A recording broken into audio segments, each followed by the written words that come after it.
Hello from Bugeye Guy. Today I want to give you a short video tour of a project that we're in the middle of. And I thought it would be fun for you to see sort of the before video. This car is now going to get welded up and then prepared for paint. So I thought it'd be fun to kind of give you a quick tour of how we get this sort of a project going.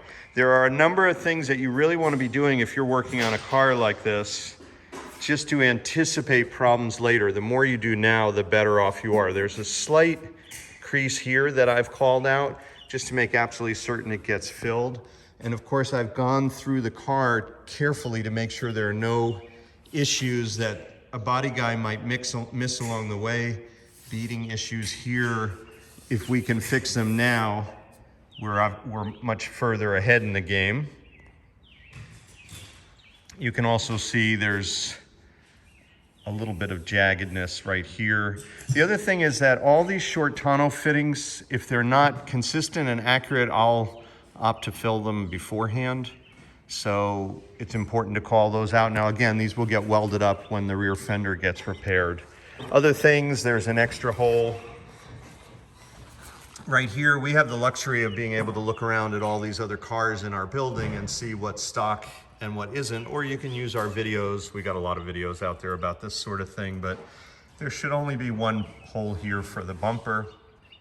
And then these license plate holes, this is a common and chronic problem. If you look carefully, you should be able to see that these are the license plate light holes. This is the wiring hole. The plinth mounts here, and then the light goes on that plinth support. But these are off center. This one is actually closer to the center line. This one, the gap is greater. So it's a very subtle difference, and you may be hard pressed to see that now, but when this thing is beautiful and perfectly painted, that is your worst nightmare. So we'll fill these now. We have a template instead that we'll use to get these properly located, and it saves us a lot of headaches down the road. So these are the kinds of things you're looking for in this phase. It's easy to miss them, and then you end up with greater hassle later. This is the other thing I really wanted to show you in this video. It's rare to find a car with no rear fender. This one was probably just badly rusted. I don't know the history. Unfortunately, this fellow passed away, so we're not able to get more of the details. But he was in the middle of restoring this car and putting on a new fender. You can see in this video, it kind of gives you a window into the part of the car that you never get to see, because being a unibody rear fender, of course, you never really get a chance to see this support unless you go into the boot. And here's where it was probably hit or rusted or cut away, but it will all get repaired when this is all welded back together. So this little part here is interesting. There is a little deformity. You can see this is probably, again, many of these cars were hit, even in a parking lot, a slow speed hit would deflect this in and push this upward, and that will get fixed. And then this inner fender, he did a lot of nice work here to correct whatever was going on in here. And we're just gonna finish it off, and so that this car can come back to life. Here's another patch that you wouldn't normally get a chance to see, but you can see it here courtesy of the fender removal. The other big issue with a rear fender replacement is beading. He's cut it outboard of the beading, which will make it easier, so we'll butt weld the fender back on and take care of it there. Here's another perfect example of what we're looking for. This is the correct tonneau fitting, and this is an extra one that needs to be filled. Here's some more short tonneau fittings, but again, they're potentially in the wrong location. I'd rather just weld them up and make it a long tonneau car. And then I'm looking for any other imperfections that I can call out now. There's actually a bit of rumpliness here, which will get skimmed and sanded.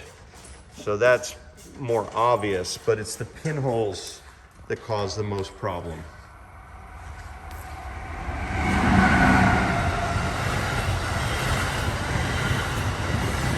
Commercial for Amtrak. Up front, we have to also weld on another frame horn here. Again, there may have been a hit in the front, but the car is quite straight, so it's hard to say exactly what happened. These were repaired which is nice. The battery is constantly burning through here with acid and chafe, so that's been repaired, and of course the new battery tray was already welded in. These we want to leave. These are the retaining holes for the washer. The windshield washer bottle would go here, and these are meant for little P-clips that would hold the tube so that it can feed the washer pump through the firewall. So those need to stay, but there are other little imperfections here that I've called out. There's a little depression here that I've called out. And so the quality of a job is really rooted in this kind of thorough pre-examination of a car. You know, other things like the doors, if you miss it, it can really bite you later, but a lot of these are later doors with holes for a door card. This is an early correct door, and it's fine. I didn't need to call anything out there, but I'm looking carefully to make sure now is the time.